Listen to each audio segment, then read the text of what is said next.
Turpinot tēmu par bokseru kaušanos uz ielas, interesants turpinājums varētu būt arī kādi ārsta viedoklis. Atraujot kādu jaunu ārstu no darba, es uzdevu viņam dažus jautājumus par skarto tēmu. Vai esat par vai pret to, ka cilvēki kaujas uz ielas? Pret, protams, jo kaušanās tas nav labi un tas neviena nekādu labumu nevar atnest. Kādas traumas varētu iegūt cilvēks kaujoties? Sākot no galvas sasnēma, beidzot ar tūskām, pēc tam redzes un dzirdes zaudējumiem. Kā jūs domājat, vai bokseri drīkstētu kauties uz ielas ar parastiem netrenētiem cilvēkiem? Protams, ka nē, tāpēc, ka trenējas bokseris var no vienas sitiena nogalināt vienkārši cilvēku, un tas nav droši priekš vienkāršiem iedzīvotājiem, kuri nav nekad trenējuši, nav nekad kāvušies, tāds ir vairākums. Kā jūs domājat, vai trenētam bokseram pašam ir tas traumatiskums pazeminātājs?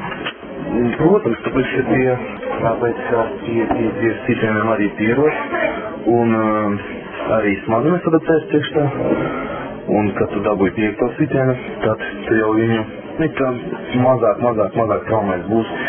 Noklausoties Latvijas atbildes, var secināt, ka boksers ne tikai morāli, bet arī fiziski spēj sevi noskaņot cīņai. Viņa ķermenis pierod pie patstāvīgām traumām, kā arī tiek paaugstināta fiziskā forma, kuras rezultātā var spēcīgi traumēt cilvēku.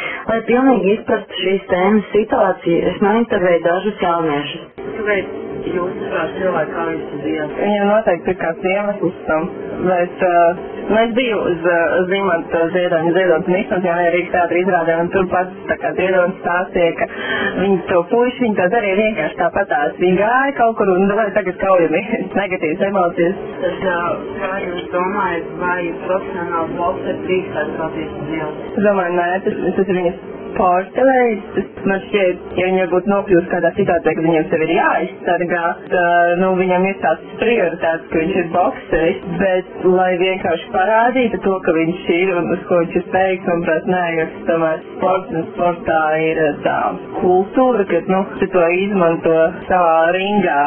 Viennozīmīgi es uzskatu, ka kaušanās uz ielas pirmām kārtām tas ir dažādi apstākļi, ir ietekmējuši.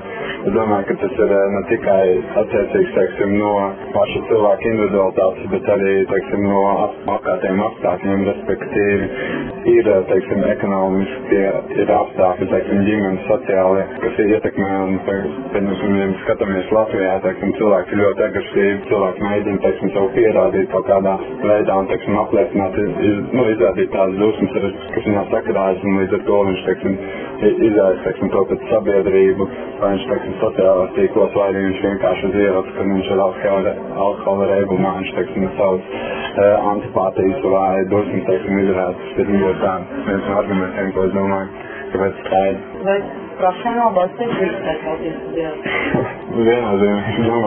Viennozīmīgi, tu nevarētu pateikt nē, bet, ja tas ir, protams, pašaizsardzībā, tas būtu viens jautājums, bet no otras puses, protams, būtu daudz stingrāk jāskatās, ja, teiksim, profesionāls, teiksim, sportists izmanto savas, teiksim, profesionālās, teiksim, šīs tēma varēšanas vai profesionālas. Noklausoties jaunā ārsta un 3 jauniešu viedokļus, secinājums ir tāds, ka kautiņi kopumā ir parasti agresīvi uz ielas. Neviens no intervētajiem neatbalstīja kaušanos uz ielas, vēl jau vairāk, ja bezjēdzīgā cīņā iesaistās profesionāls sportists. Būsim uzmanīgi un nekausimies uz ielām. Vajag mierīgi, verbāli risināt savas problēmas.